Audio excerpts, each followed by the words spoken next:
see if this one, okay, it's working so far. Good evening. I'm Charles Dupree. I'm the superintendent of Fort Bend, and it's my pleasure to be here this evening. I see a lot of familiar faces, see a lot of new faces. We've done a great deal of community engagement in this district in the last couple of years, and that's how we want to do business. So it means a lot to us that you've made time to be with us this evening to discuss some of these important topics. As you know, there's a lot on the agenda for this evening. As you've read, our goal is to really get into a couple of big issues. We've spent a lot of time in the last few months in the media and in the district talking about two major issues. We've talked a great deal about truancy in our district, and we've talked a great deal about discipline. As you know, we are undergoing currently an OCR, an Office of Civil Rights review of our discipline patterns in Fort Bend ISD. We have a pattern of African American students being disciplined at greater rates and out of proportion to other student groups.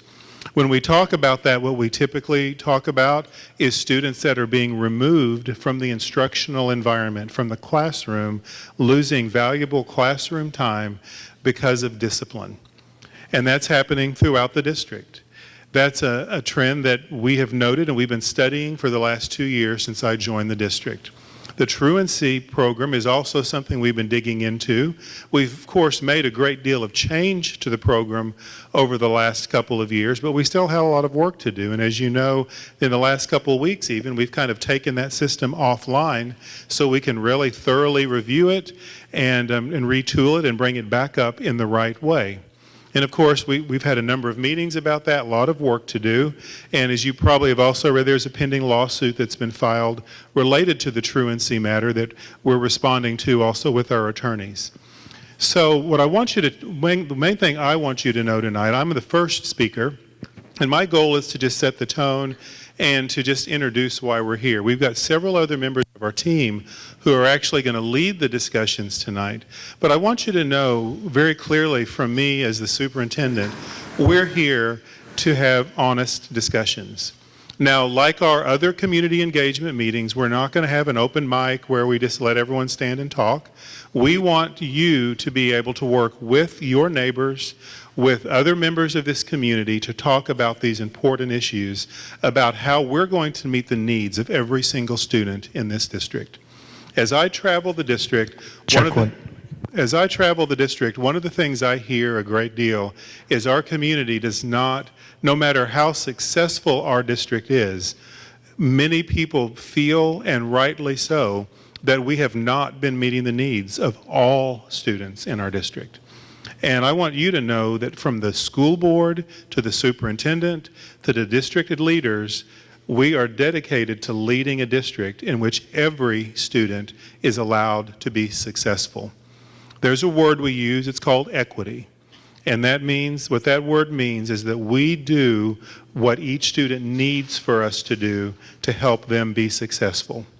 It's not the same as equal, where everyone just gets the same allocation. It's equity and equitable. It's where you do what is right and what is needed at any given time for the student based on their unique needs. And so the conversation tonight, we want it to be an open, honest discussion as we go through this process. So we're going to share data with you. We're going to share some detailed information about some of our statistics, and we're going to ask you to dialogue about those things. This meeting is the first of many meetings we're going to have. We're having this same meeting next week at Bush High School. We want to have at least 2 opportunities every time so that the whole community can come around, not just in one part of the district or in the middle of the district. We want to travel around the district to give many people the opportunity to participate. But our goal here is to gather some feedback from you, because this isn't just about a colleague of mine, you know him probably, Thomas Randall. He's a superintendent of Lamar. He says often what we do is we sit around and we admire our problems. But we're about solving our problems. And in Fort Bend, that means partnering with the community. That means moms and dads. It means church leaders.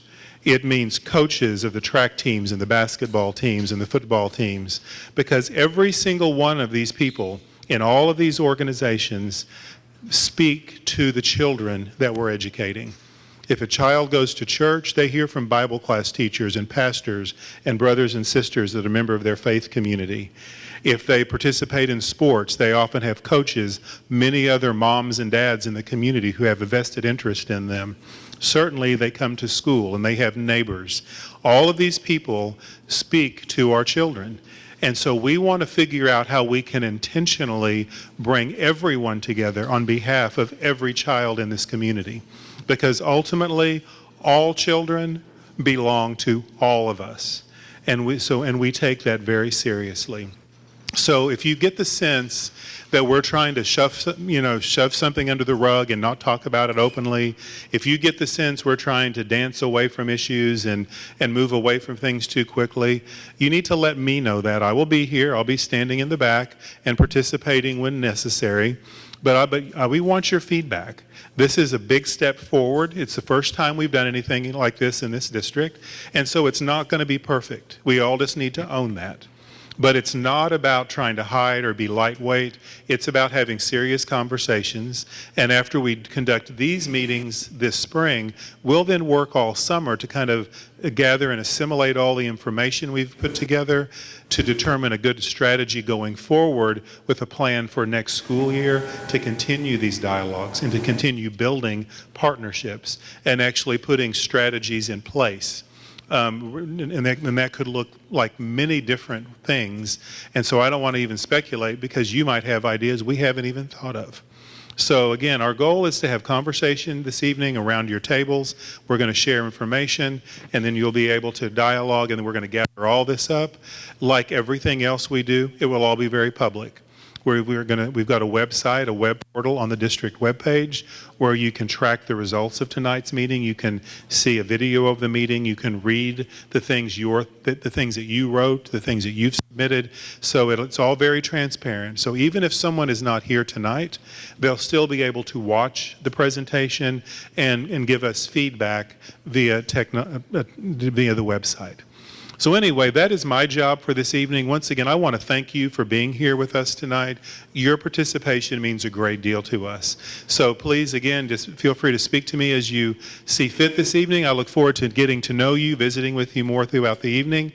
I'm going to turn it over now to Dr. Christy Whitbeck, the Deputy Superintendent of Fort Bend.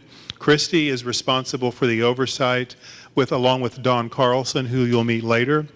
Christy is responsible for the Department of School Leadership, and so she's responsible for the discipline, the truancy, and all of those various aspects. So she's taken a significant leadership role in tonight's program. Thank you, Dr. Dupree. Just give me 1 second here.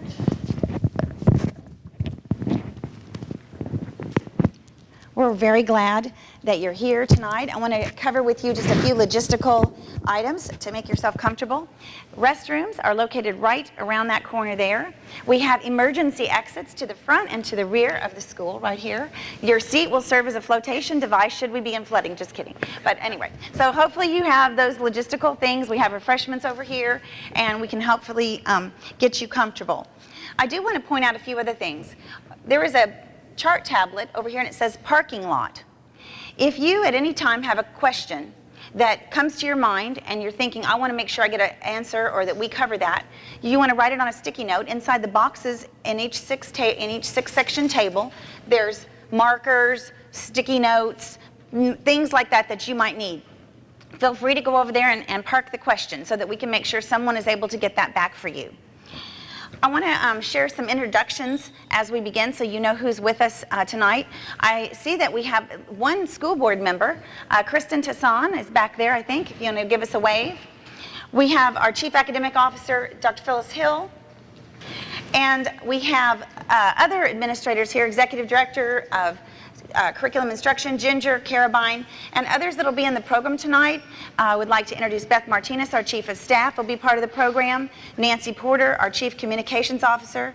Marla Shepard, right over here, is Assistant Superintendent, will be part of our program, as well as Amanda Bubella, who is a Coordinator in Community Relations.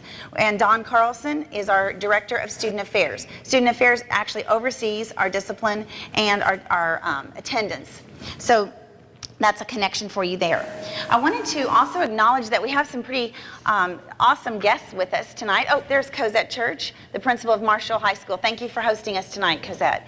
And we have our dropout prevention specialists that are here with us. And if y'all will give us a wave, these are newly added positions to Fort Bend ISD this year at Willow Ridge, Marshall, and Bush. And we're just really glad you're here. Thank you for being a part of our evening.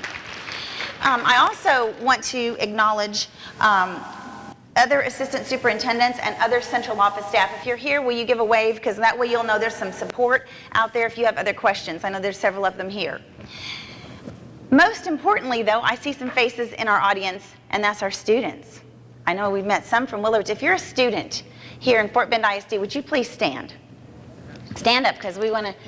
All right, we appreciate you being here very much. Thank you. Thank you, guys. And you know where the cookies are, right? They're over there. But we are so glad you're here because you are why we're here, so that we can get better at doing a job to serve you, because schools don't exist and school districts don't exist without the mission of training our students to go out and go forth and have a great life.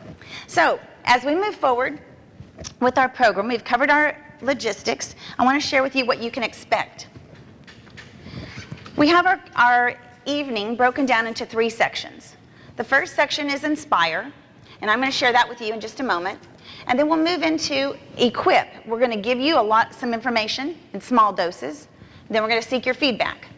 Give you some different information, seek your feedback, so you kind of get the pattern. And then at the very end, we're going to talk about where do we go from here and how can you help if you're interested. And that's our Imagine, because how can we make Fort Bend the very best that it can be? So that's kind of the setting the tone. All right, so I'm going to start with our Inspire. And I want to draw your attention to the center of your table. And this is going to be a part where you're going to need to be a student. Sorry to the teenagers that are here, but where you're going to need to be a student for a little bit. I would like to draw your attention to a pamphlet. May I use yours, Mr. Chandler? And thank you, Mr. Chandler, for being here. It says 40 Developmental Assets, and it's a pamphlet. If you will there is one for every single person. So I'd like you to have your own personal copy, and I'd like you to follow along with me for a moment.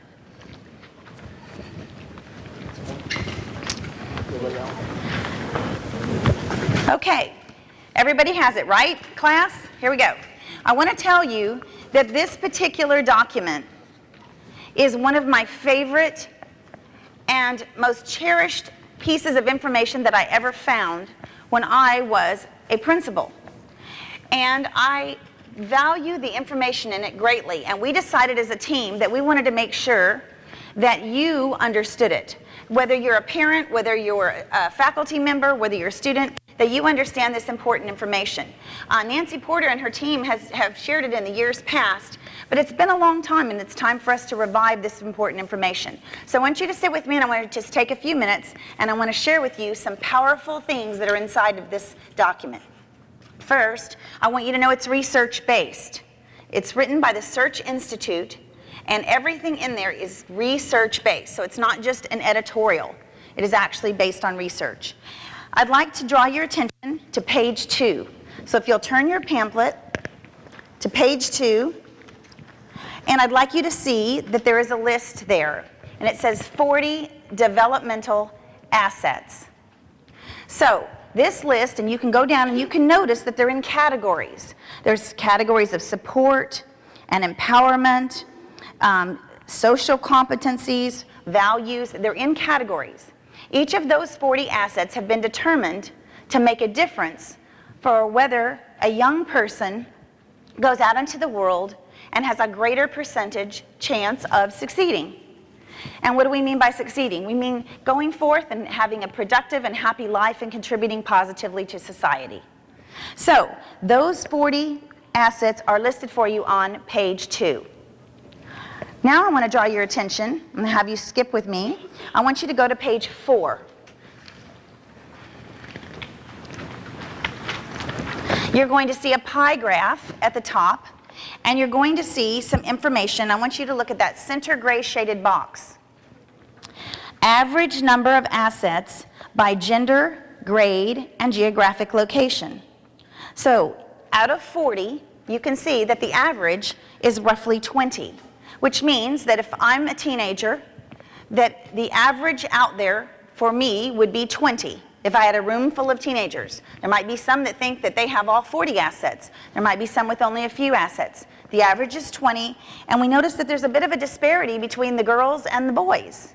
So the females, roughly 21, and the gentlemen, roughly 19. So that's an interesting statistic within itself.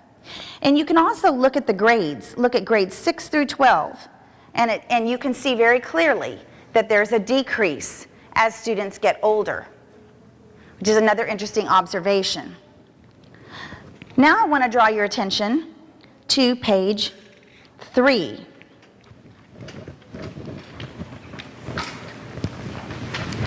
Why is this important?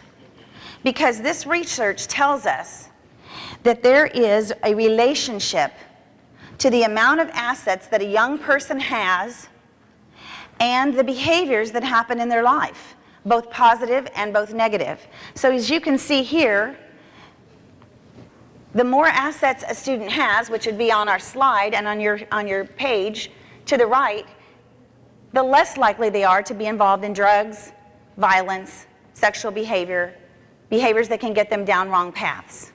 So the flip side of that is the more assets that a student has, there's a relationship to the positive behaviors and outcomes. So think about leadership and having a respect for diversity and good healthy relationships in their life and success in school. So you will be able to read these more at your leisure because you have your own personal copy to take with you. But we want to make sure that we start this tone with this important information. So now I want to ask for your assistance, and I'd like you to go to page 6.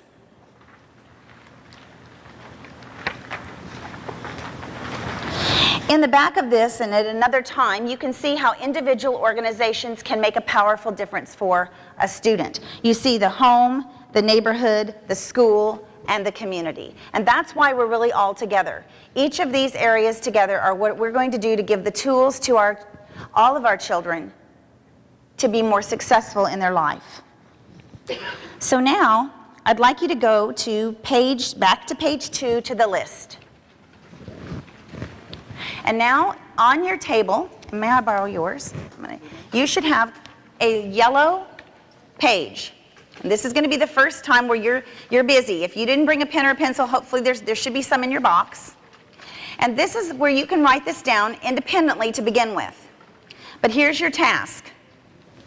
From wherever you are, whether you're a parent, whether you're one of our students, whether you're a community member that just cares about kids, whatever your hat is, and you may have 2 or 3 hats. So it's okay, you can blend them. Here's the question you are to answer. Look at each asset. Put a check by it if you believe you can have some form of influence. And then I want at the end of that, when you go through the 40, count it up and put the number on your yellow form. That's your first task. So you have about 5 minutes to come up with that number and to go through and think about it. And we'll be around to help if we need. But this is kind of the private activity part of it. Everyone understand what your direction is? You're thinking about it from an individual. Okay? All right. Thank you.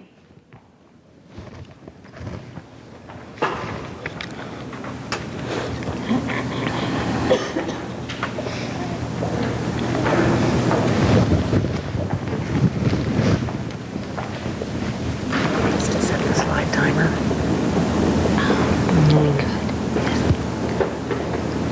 Click it to the next slide. I think it's embedded, and I'll go over there and where's the computer? He has it?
Okay, as soon as you have your number, you can read on your yellow sheet. Your next step is to come up with you take your number, and then you come up with a table average of a number. And then somebody at the table be responsible for putting that table average on a sticky note. And our helpers will come around and grab those sticky notes and help us. I think you might want to do a table of 6 instead of a long table. I would do tables of 6.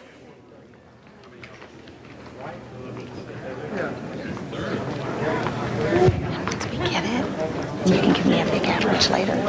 Got another one else here. Yeah. It's almost right. So it's L-I-G, Highlinger. Highlinger. Gotcha. Okay, you get it.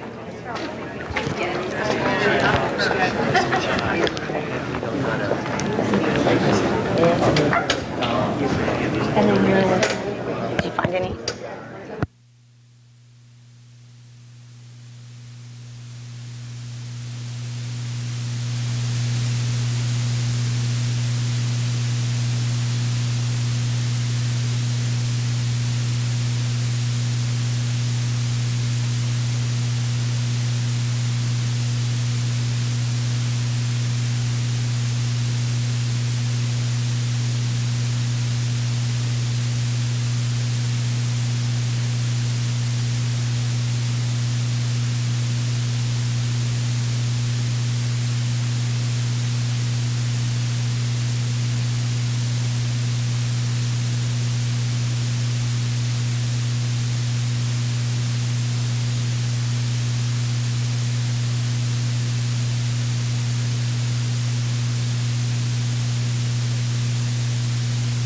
Check.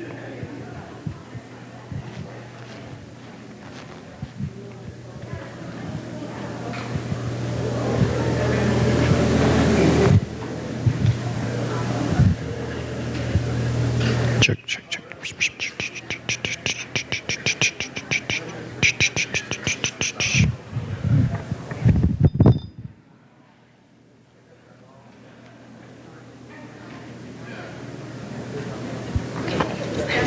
Get a decimal, right? Remember, we're getting your table average, so go ahead and no, you can round up. You can round up. He said, ooh, you got this. That's a lot, you know? Thank you. Okay, which tables need just a little bit more time?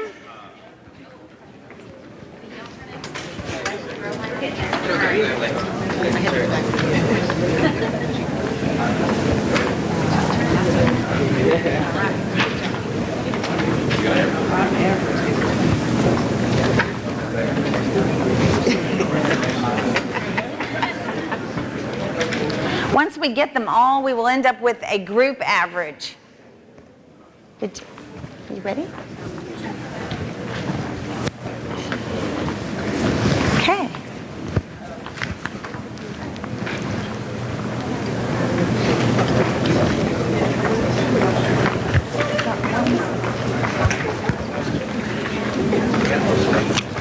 Okay, while we're collecting the last few, I want to stop for a moment and I want to introduce another board member that has just joined us, our newly elected Addie Hellinger.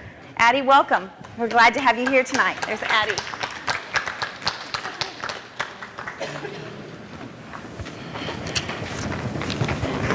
Okay. All right. So while that's we'll get a tally for that, and we'll. There's another one, Ms. Touche. There we go. We'll get a number here when they can average that in just a little bit. But as you went through this exercise, I hope that you noticed a few things. So for example, I'm going to call your attention quickly to number 13, neighborhood boundaries. Neighbors take responsibility for monitoring young people's behavior. There's probably not anyone in the room that's not a neighbor to somebody. That's a really powerful one. And that is something that collectively we can make a difference. And then I want to point out one other one, and that is number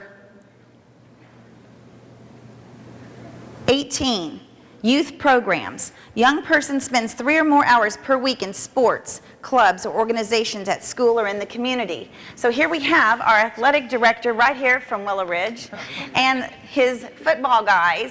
Okay, they are rocking in number 18 because the statistics show that when you're busy, you're too busy to get messed around in bad stuff, right? Because you're busy playing football and working out and all those things that the coach puts you through.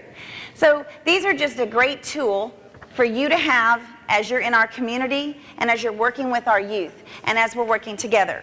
So as we close this part out, we'll leave you with this thought. It is the power of many. And on the very back of this pamphlet, it actually goes through that. You can see things in isolation, the home, the community, but it really takes all of us, the teachers, the administrators, the parents, the neighbors, the community, the faith-based organizations, all entities together to really make a difference. Oh, we have a number? 26. So what you've just decided, can somebody put a giant 26 up there, please? We have, as a group, determined that our average influence is 26 out of 40 assets for the students in Fort Bend ISD community. Now, do you remember the pie graph? And the average, what's the average male and female in our nation? 20. Okay, males 18, girls around 20 or 21. So what did we just say? That we believe we can have even more influence than the average. Well, that's pretty cool. And that is our inspiration, because that is what we're going to do, and we're going to do it together. And we're going to work, and we're going to work, and we're going to work, and we're going to get better every day at meeting the needs of our youth. I do encourage you to keep this. I was talking to a gentleman. He saw this at a workshop, and he said he has a laminated copy. I'm like, that's really cool, of the assets. So I do encourage you. And for students, I'm going to find you later, because I actually have a checklist for you that can kind of help you think about what you're doing, and I'll find you later. All right, so as we move forward, I want to put into our very first section of Equip.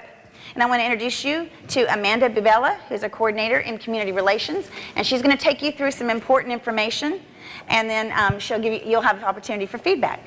Got it. Oh, I'm good. Thank you. So hello, yes, I'm here representing community relations, and our department just a few months ago helped coordinate those staff, parent, and the student climate surveys at the campus level. And within the next few weeks, you're going to be hearing more about the results of those surveys.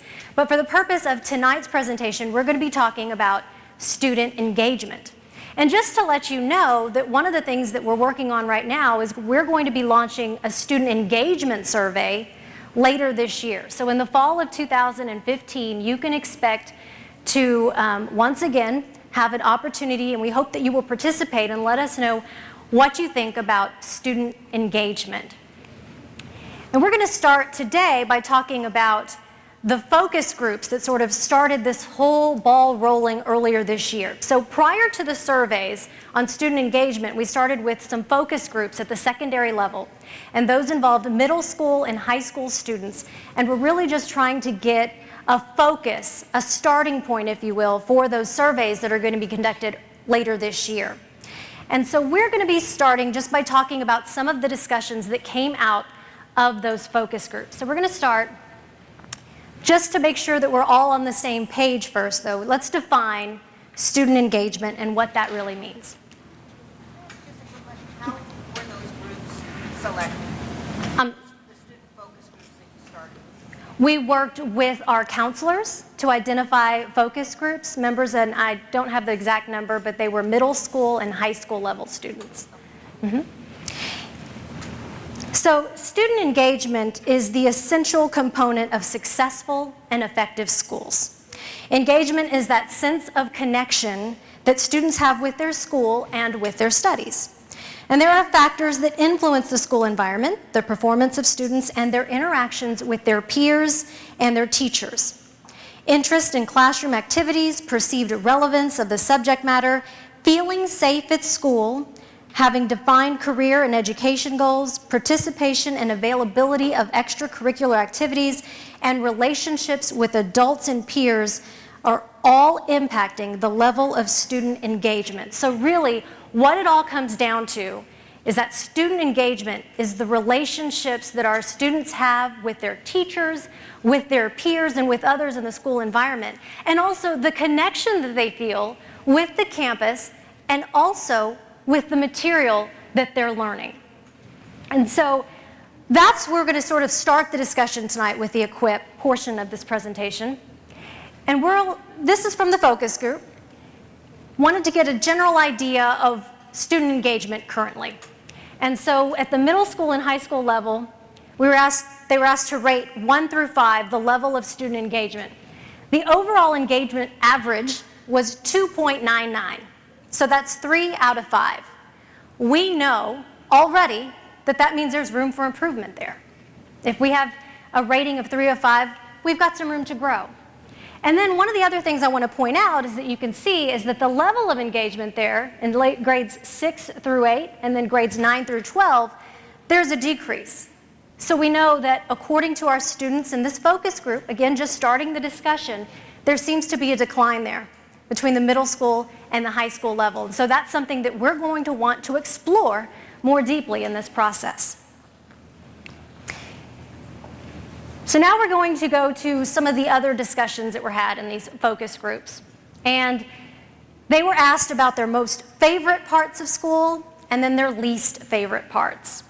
And this is called, I was told earlier today, a word cloud. I prefer the term Wordle, so we're going to go with that just because it's fun to say. And when you see those larger fonts there, that means that those were the themes that emerged more often in the discussion. So right off the bat, when you ask students what is their favorite part of school, big letters, extracurricular activities there, socializing, learning, friends, preparation for the future. Those are all part of the discussion, but we can really see a theme there with what students say is engaging them in their school environment. So then we move on to the least favorite part of school. Again, students asked in these discussions, and we'll just go left to right. These are also at your tables, and so you can get a closer look, and later on we're going to be asking you to look at that data and then provide us with some of your feedback and what you take away from those wordles. I just like to say it. So here you see from left to right, you just kind of lecture, it says negative attitudes, drama, testing, bookwork, pressure, stress, boredom, expectations. But I thought, for me, what stood out biggest of all was really that disruptive students. And so we know, just by looking at this, talking to students, that they are impacted by the behavior of others. And so that's going to lead us to the next part of this.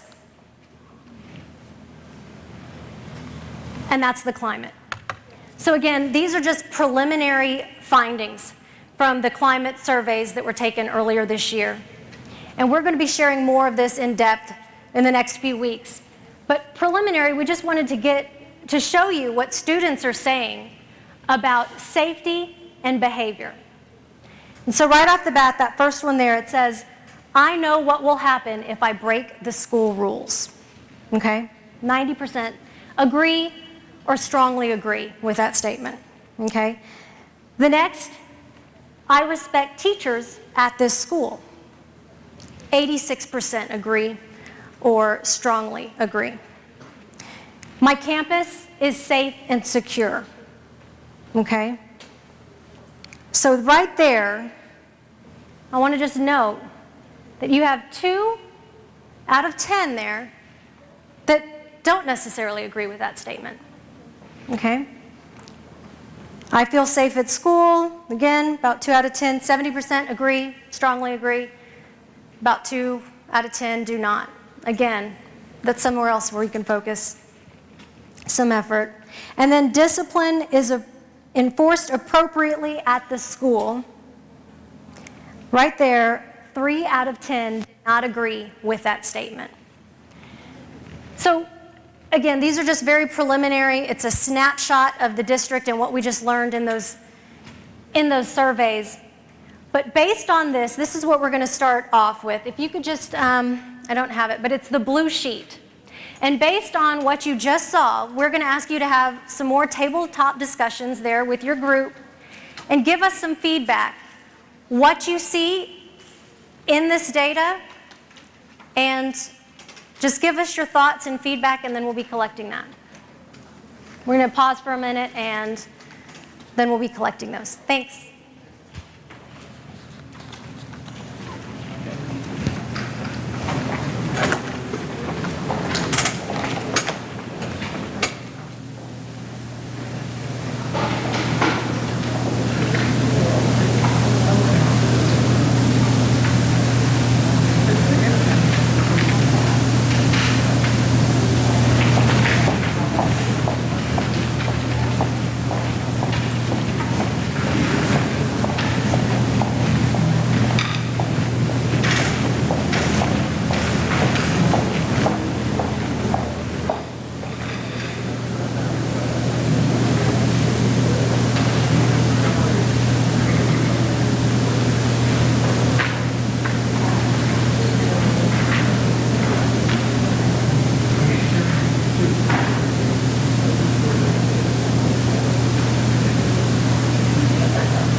Okay, good evening. I'm going to have you wrap up your conversations.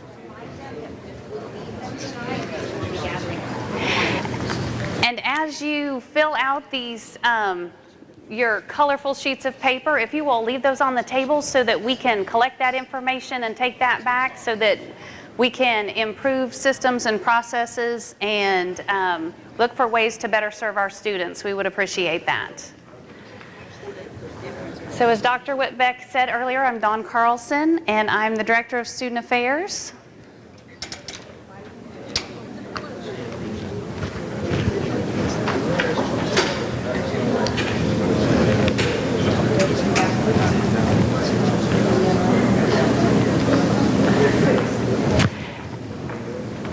And as Ms. Bubella talked about when she discussed engagement, it's very important for kids to be engaged. She talked about engaging with peers, with teachers, with different extracurricular activities, with academics, just in general engaging with school. And when students are more engaged and they feel a connection, they build relationships, they're going to want to be at school every day. And so this is going to lead us into our next conversation, and we're going to talk about attendance and our attendance process.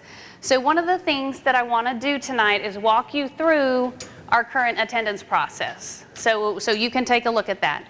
On your table is a white sheet of paper that says attendance process on it, and this is our current attendance process. I'll give you just a second to find that.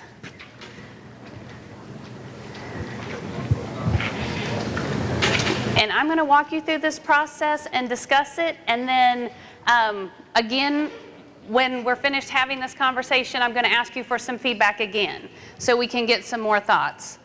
But so when we look at our attendance process, one of the first things and a very important thing is anytime a student is absent, there is a phone call generated that goes home to the parents so that they know that their child was absent.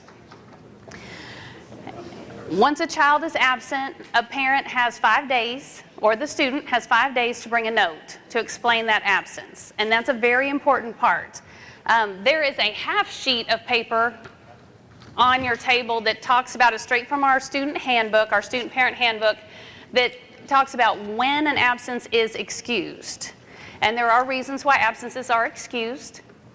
And so it's very important to turn in a note, because if you turn in a note and you have an excused absence, if they go to the doctor, if they participate in sports or drama or band and they have an extracurricular activity, if it's a religious holy day, or medical appointments, there's lots of different reasons why they would have an excused absence.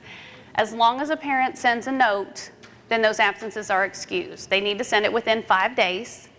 And then those are not counted as unexcused absences. Okay? So if a student has, so if they're absent, we get a note, it's an excused absence, we keep moving forward.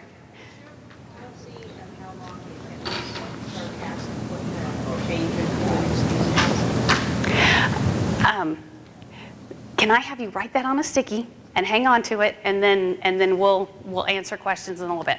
Okay, I appreciate that.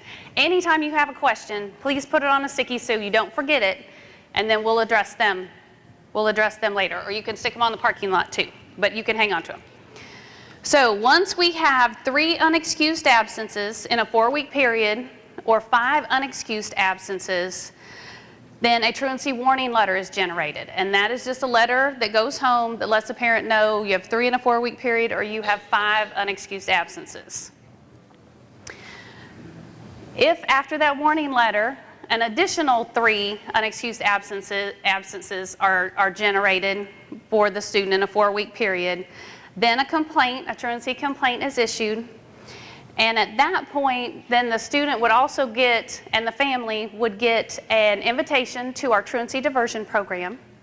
And we hold those throughout the year on Wednesdays. The truancy diversion program is a way for you to come as a parent and a student to kind of gather some more information, understand the rules and the law, and then once you attend, then that complaint can be waived. Okay? So if you attend the first time, if you are not able to make it, we do invite you to a second meeting, so you have a second opportunity to attend. And so again, if you attend TDP, then the truancy complaint can be waived. We do have 70% of our families attend TDP, and we're very pleased with that. And then of that 70%, 60% of those families that come do not continue to have truancy issues or complaints served. And so we think that's a very powerful number. If the child does not attend the TDP, the family, then the complaint is filed with the truancy court. And if the child accrues 10 unexcused absences in a 6-month period, then the complaint is also filed with the truancy specialist and with the Fort Bend County Truancy Court. If a student has any additional unexcused absences, the parent and guardian will meet with the attendance intervention team on their campus, and they will create a truancy action plan. And then again, if there's an additional 10 in 6 months, hopefully not, but if there's an additional 10 in 6 months, then they're filed on, there's additional filings. So currently, those are our process, and we're going to ask for feedback in just a minute.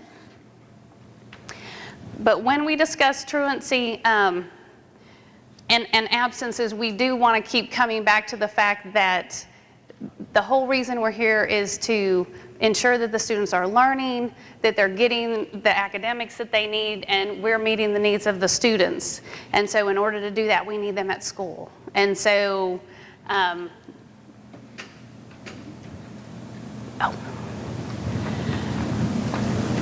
okay. I am so sorry.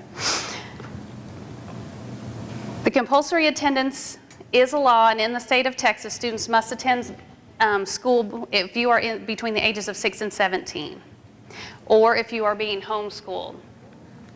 And so that is part of the state compulsory attendance laws. And we have 2 pieces of data that we really want to look at, 2 important pieces of data. So this is our truancy data and the comparison from 2010 to present. And so if you look across, you can see that we have significant decreases in the last 4 years. And we've gone from, even from the 2012, 2013 at over 12,000 down to 6,300 warning letters. Our TDP referrals and attendance have also dropped, but our complaints have dropped. And so a significant drop after the first year that this was tracked, and then another significant drop as of last year.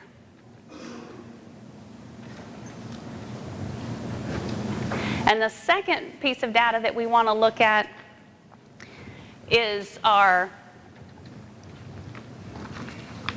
racial breakdown between our truancy complaints versus our Fort Bend ISD student population.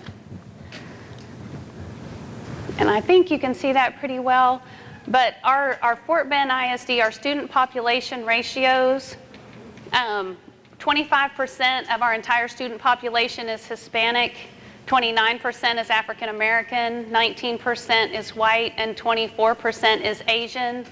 The 3% was not indicated.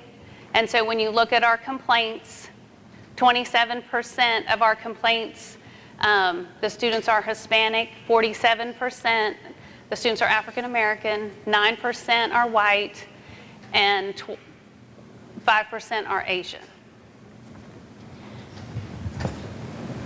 So we do have some disproportionality, and those are things that we are addressing. But we would like your help with that. So one of the things that we want your feedback on, if you will pull your green sheet. One thing that we want you to discuss at your table, and this can be done individually or this can be done as a group at your table. Why do you think children miss school for reasons that are not excused? The second question is, what can each of us do to improve student attendance? And whether you're a student, whether you're a parent, whether you're a community member, a neighbor, an aunt, an uncle, a grandparent, what do you think that each of us can do in order to improve student achievement? And then what can the district do to improve the student attendance process?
Who still needs more time? If you need more time, may I see a thumbs up, please? Okay, we have a couple of people that need a few more minutes, and we'll give you that.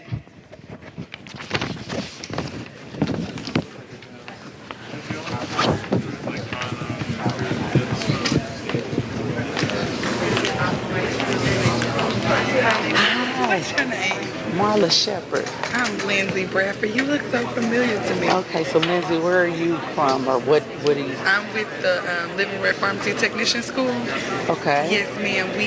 We're here because we have our program is catered to individuals who are contemplating high school dropouts. Okay. And so we help them kind of establish themselves in a career. Okay. So that way when they graduate high school, they'll have a career to kind of just go straight into before they go to college. And our program is only 15 weeks. We'll certainly have to connect. Yes, ma'am, we'll we have to will, but connect. I know you from... I feel like I know your you face as well. is so familiar. You've always been in the Fort Bend. Well, no, I've been in HISD as well. HISD, what school? Yates and Westfield? never been in Westfield. Hi, how are you? So familiar to me. Oh, Marla Shepherd, nice meeting you, Teresa. We'll have to connect. I'll have to get your information. Okay, so I think at this time we'll go ahead and move on. Looks like everyone is about done. And I'll wait on you to say your last few words to each other, and then we'll come back together.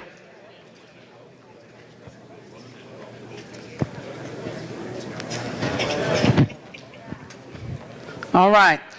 Good evening. I'm Marla Shepherd, and I'm one of the assistant superintendents, and I will be talking about the discipline portion for tonight. And, you know, one of the main things, one of our main I'll say our main purpose for school is to ensure that students are learning. And we know that there are times when, you know, as we saw earlier, we looked at the slides and we saw earlier where students, one of their main complaints about school was disruptive students. When they said that there were things that they did not like, one of the main things we saw was the disruptive students. And so now we're going to talk about discipline. And we're going to talk about some of the data that we've collected over the years, and then you'll get an opportunity to talk with your table about the trends that you actually see with this data. Okay, so looking at our discipline. And let's go through some of these labels here, because you see at the top, all, that means all students, okay? And then you see AA, that means African American students. You see H, that means our Hispanic students. You see W, that means our white or Caucasian students, and then you see AS, which is our Asian students. And so when we look at this chart, we see total numbers here and we see percentages. And we have compared what our percentages here in Fort Bend are compared to what the state percentages are. So if you look at all, what percent do you see when you look at all for Fort Bend ISD? I hear you, 9.3, all right? And so when you look at state, what is the state percent? What do we see here? 9.9, very good. Okay, so looking across here is we see African American at 17.2% versus state 17.9%. Hispanic, 9.6%, and this is for in-school suspension. Now let me define in-school suspension for you. That means that the student is not actually, the student is removed from the classroom, however, the student is not removed from the building. That student is in what we call in-school suspension. They're in a placement for the duration of that day that is not where they're taken out of their actual classes, but they're still given their work within the school. And so then we look at white students. We have 5% for Fort Bend, and we have 7.9% for state, and Asian 2.2 and 2.6. Now I just want you to make note of these because there is an activity that we'll work on in just a second. All right, and so these are 3-year trends for our in-school suspension, okay? So when we look at this, we're looking at what has happened in Fort Bend ISD over the past 3 years, okay? So we've got 11-12, 12-13, and 13-14. So I'm going to give you a couple of seconds to just look at those. And down at the bottom, if you look across the bottom grid, That's the change from 11-12 to 13-14.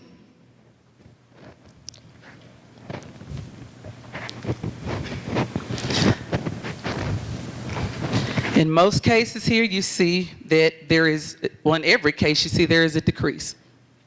Okay, so now we're going to look at the data on out-of-school suspension. So when we define out-of-school suspension, the student is actually removed from the building. That student cannot come to school for that particular day or days that they are suspended.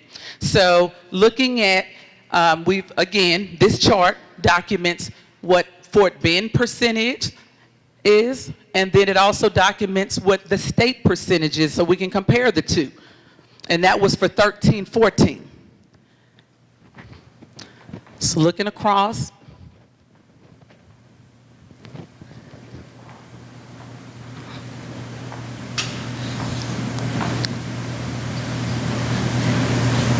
all right, and then here are our 3-year trends for out-of-school suspension. What has happened over the last 3 years for out-of-school suspension? And one of the things that we have been working with our principals on is looking at alternate ways of disciplining children without removing them from the academic environment. You know, discipline is something that requires balance. You know, we can't just allow kids to get away with everything at the stake of other kids who are there to learn, but then we can't punish kids for everything either. And so our purpose, and one of the things that we're working on right now, is finding a balance so that we can ensure that in most cases that we find alternate ways. The purpose of discipline is to change behavior. And so what we want to do is find other ways to change student behavior so that they can remain in their academic environment. So when we look at this, for our out-of-school suspension, we look across, we've got all the data, and then you look at the change. What has happened over the past 3 years. In every case here, there has been a decrease. And now let's talk about disciplinary alternative placement. There are 2 types of disciplinary alternative placement. There is a discretionary, which simply means it is at the discretion of the administrator to make that removal. And then there is a mandatory. That means I may have brought drugs to school, and it doesn't matter how many, if I've never gotten in trouble before, it doesn't matter how wonderful I am as a student, but it is a mandatory placement. So there are 2 types of disciplinary alternative placements. And so when we look here, these are all of our removals from the school building, because when they're placed into a disciplinary alternative setting, that is a different environment. It's not at the same school. And ours, in this case, are Ferndale Henry and M.R. Wood. And we look at this, there's our Fort Bend percentage, and then those are our state percentages. And we look across here, we can see how Fort Bend measures up to the state.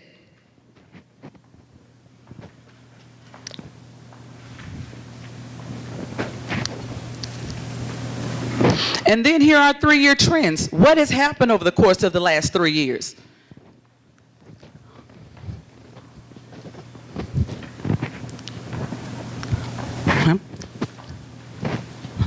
And I hear some yes. I hear some chatter, okay? So when we look at these 3 years, you know, the change is at the bottom grid there. And so these are the things that we want to talk about. So if you would, on your table, please pull out your pink sheet. Everyone should have a pink paper on their tables. And again, this is just our way of hearing your voice. And so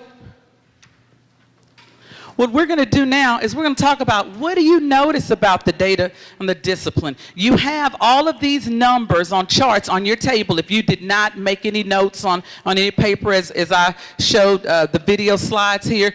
But there are packets on your table where you could go back and review if you need to. But what we want to know is, what do you notice about this data? And there are 2 questions, and so now it's time for table talk. And we'll start with the first question. What do you notice about the data on the discipline? So we'll give you a few minutes to talk about that, and then we'll move on to number 2. And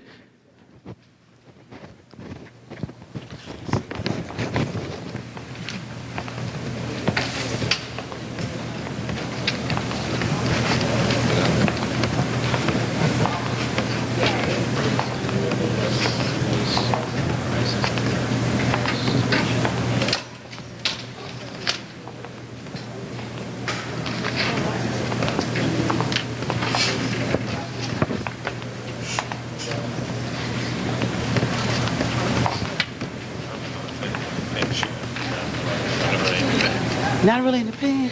It's tough. I've got 3 girls that just cramp down my throat, you know what I mean? Oh, sorry about that. Sorry about that. Especially when it's talking about this. It doesn't even feel manly.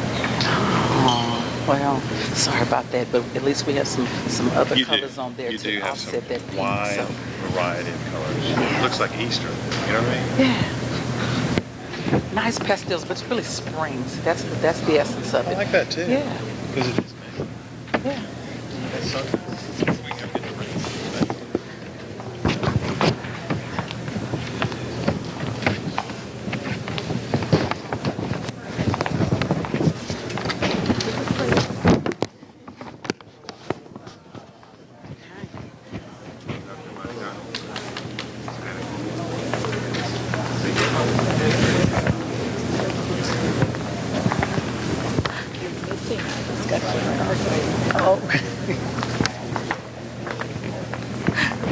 I hear I'm missing a discussion. Good discussion.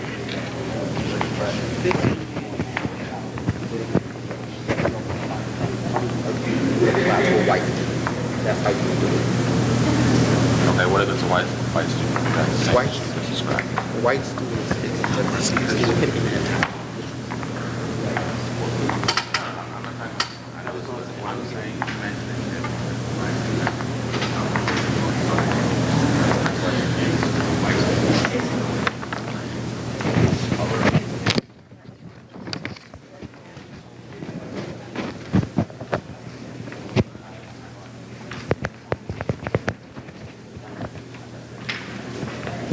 Okay, and if we would go on to number 2, I see some people have moved on to number 2, if you would.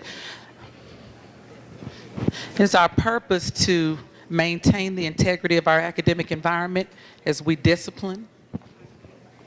And we want to hear what you have to say. We're on, let's see, which one? Or did you just arrive? Okay, so we're on this one right here, okay?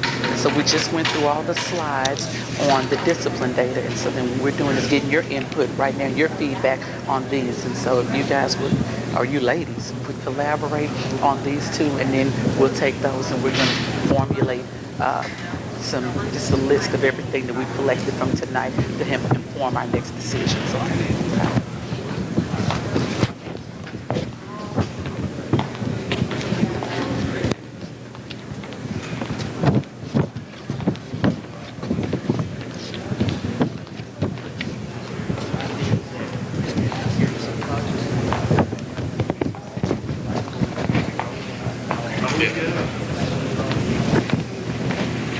Very interesting.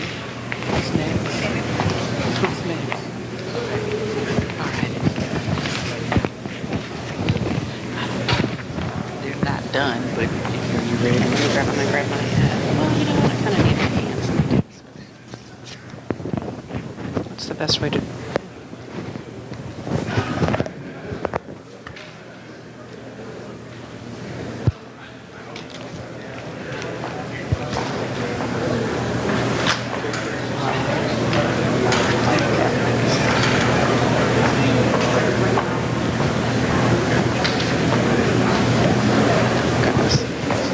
God, are you losing weight?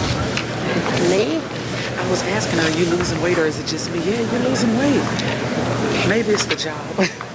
I haven't. Thank you.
Good evening, everyone. I'm going to pull you back to the larger group.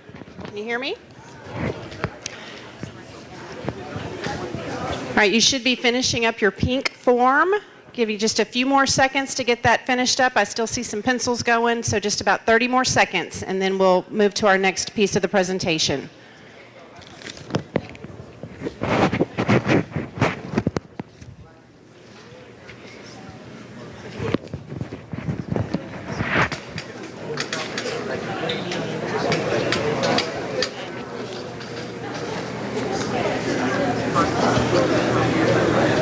Okay, thank you. If I could have your attention back this way, please. I'm going to be bringing us to some closure this evening and bringing Dr. Dupree back up in just a few seconds or a few minutes. My name is Beth Martinez, and I'm the Chief of Staff here in Fort Bend. And I'm just so pleased to see you all come out tonight and really dig into this information at a fairly high level and help us to look at our data and to equip yourselves with the information at that high level so that we can imagine as a community together what we can do for kids and how we can better engage our students on the school end and within the community. As many have shared with you this evening and some of the conversations I've heard at the tables, you all realize that we have a lot of work to do. We want to make sure that our schools are places where our kids want to be, our students want to be. And we know that if we are positively engaging students at a very high level, then they are more likely to be behaving in an appropriate manner, attending school more frequently, and thereby achieving at a higher level and getting better grades, which then kind of continues that cycle of wanting to be there, feeling more connected, feeling more engaged, therefore attending more, doing better, and decreasing our discipline and our attendance concerns here in the district. But that's not something that any one of us in this room can do alone. It's the power of many. It's each one of us on an individual level, whether we're an employee, whether we are the students, whether we are the parents, or a community member that's here to help support our schools. So we know that together we can help set our students on the path to success at a much higher level and ensure that we're getting the outcomes that we want within the data that you've been looking at, but more importantly, what increasing positive student engagement will do and having kids come to school more often and lowering the discipline rates across the board. Kids are learning. We're preparing them for futures beyond which they can imagine, and we're better able to do that because they're here and they're behaving and they're engaged. And that's the goal of all of us, I know, that are here tonight, and those that couldn't make it and will be joining us on the web or next week at Bush High School, or those of your neighbors and community members within our larger Fort Bend ISD and all the cities and parts of the county that entails. Because at the end of the day, we want to be able to ensure that our kids can leave our schools, whether they are going to another school in another district, whether they're graduating and going to college or career, that they're prepared to contribute to society in a positive way and feel good about what they do.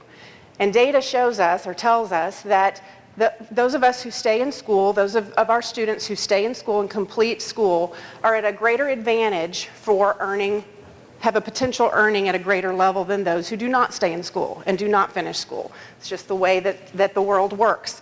You finish school and the higher degrees you get, the more advantage that you have in being able to seek opportunities that may pay at a higher level, which affords every person, every student, the opportunity to engage more in the community, provide and return the investment to the community, volunteer, donate money and time, have opportunities and choices that they can make that they may not otherwise have been able to make had they not finished school and were having to work longer and more often in order to earn the money a little bit at a higher level. But money is not everything, and we all know that money does not buy happiness, and that's not all there is. It's just one piece of providing opportunities for our kids that will give them that advantage, which frees up their ability to make better choices, a wider variety of choices and opportunities as they move out into the world past Fort Bend ISD. And that's what we want. We want our students to be happy, contributing, fulfilled, and fulfilling members of our society so that all of you that are sitting here that are students can come back and help engage the next group of students so that they can rise up and perform at higher levels than they ever imagined possible. Reminds me of a story, and I heard this, I don't know, quite a number of years ago. And this is a story about the mighty Maasai tribe, which is a tribe in Africa, and their most courageous warriors always greet each other with this phrase, Kasarian and Jerry. And that means, how are the children? And the response from one warrior to another, whether they're a parent or not, is, and the children are well. And it speaks to the level of importance that the Maasai tribe places on the youth of their tribe, regardless of whether they're a parent or not. It shows that at the end of the day, and as they greet each other, the most important thing is, how are our children? Are they safe? Are they successful? Are they happy? And they're able to respond, and the children are well, because they each know that they're playing their role, doing their part within the tribe to make sure that they can respond in that way, and the children are well. So I just think about that as we come together as a community on a rainy night when it's much easier, as we all know, to go home from work and kind of hunker down in the bad weather. How would it be if every day, in every way that we engage, text, Twitter, email, phone calls, meetings, through the press, if every interaction started with, and how are the children? And if each one of us was able to respond, the children are well, because we know we've done our part. We know that we've helped, we've contributed, and that we are better engaging our students in a better way to help them be more successful and more fulfilled, so that that cycle of positivity and engagement can continue. So think of that as you interact with folks who were here tonight and weren't here tonight. How are the children? And if we see each other around the district, I hope that you ask me, and how are the children? And I want to be able to say, the children are well, and know that from a district perspective, that the children are well. So I'm going to turn it back over to Dr. Dupree before I give you your last task for the evening, so that we can get a little bit more information from you and kind of provide you with a call to action, because our work does not end here tonight. We have much work to do.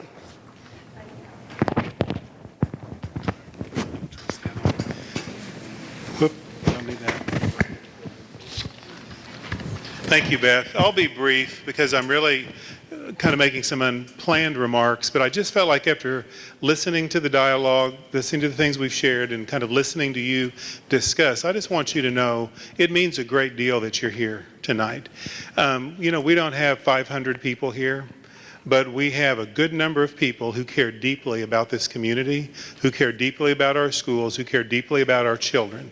And this is the start of a very big thing and a very big partnership in our district. One thing I didn't say earlier that is I really want you to understand from my view is there are many pressures on our children today. There are many aspects to their life that impact what happens in our schools. And I want you to know we are dedicated to serving their needs. We're going to do everything we can within our power, within the things we can control. And you've heard discussion about these things, about having quality teaching, about having engaging learning, about taking care of them, meeting their unique needs. And we're not where we need to be as an organization right now, but we're on the path and we're going to get there. We're not going to stop until we get there. We're not about punishing. We're about encouraging, uplifting, supporting, and challenging our children to be better, to every day to be the best they can be. But your help is essential. Last Sunday, I visited a church in the community, and it was impressive. It was a very large congregation, and the pastor of that church talked about education. He admonished the parents in the crowd to do their part to support their children. And he admonished the community to do their part to help the children in that congregation. And I love the fact that they were announcing a big reception and recognition of all the children in that church who made the honor roll this school year. In that faith community, they were acknowledging academic success and challenging the parents and the children to live up to those high expectations. They were going to have a big celebration to honor all the graduates in that church. And that's very customary, but on that day, just to hear the things he said to the parents, to the children, and just something as simple as the AB honor roll That's huge for that to happen in their faith community of the children who go there. So that's why we're here tonight, because there are many things we cannot control.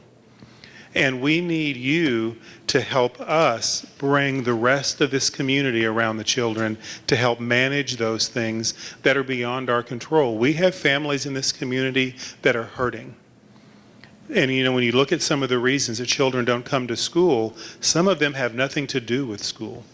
They have things to do with personal situation, personal choices, economic conditions, all kinds of things that the school has nothing to do with, but that doesn't mean we don't care. And it doesn't mean where that child is not worthy of getting the quality education they deserve. And so I just want you to know we're committed as the public school district in this community to do everything we can on behalf of this community and our children. But we really need your partnership. And that's why I want to encourage you to go out and ask your friends to come with you again next week to Bush High School and to look at the information online, to give us feedback. And we also, again, when we have future meetings, to keep working with us. But certainly engage everyone in your circle of influence in this important endeavor. So thank you so much for being here. We're going to be here. Beth has got one more activity for you. And then after that, you're going to be free to leave. But we're going to be here, various staff members. If you have questions or comments, feedback, please feel free to grab us and talk to us. We'll be here for a little while to visit with you. Thank you, Dr. Dupree. And he's so right that we're at a starting point, a turning point, if you will, and it is the power of many. It's nothing that anyone can do alone. Parents can't do it alone. Teachers can't do it alone. The community can't do it alone. It really is all of us, the power of many. And so this is your call to action. There is a sheet left on your table. And I probably could have told you every color of every other sheet, but I'm not real sure what color this sheet is. So it is one that has about 4 questions on it, and at the bottom of the sheet, there are some lines for you to fill out your name. I think it's yellow. I see some folks filling it out right now. I'm going to leave you with this for you to fill this out, really giving us your final parting thoughts for tonight on what you believe the district can do, what you can do, what the students can do, and what the community can do to help all of our students be successful. And that's just to give us some feedback, and then you will let us know what you're willing to do, and if you would like to be involved in focus groups or work moving forward as we really delve deeply into all of these issues that we've shared with you tonight throughout the coming months. Thank you. Yes, if you would leave all the colored sheets that you've written on so that we can have that feedback, please, in addition to this one. And I want to just real quickly draw your attention back up here to the Maasai quote. The very first word in the response from one warrior to another is all the children are well. It's not these children are well, or the high-achieving children are well, or those that come to school are well.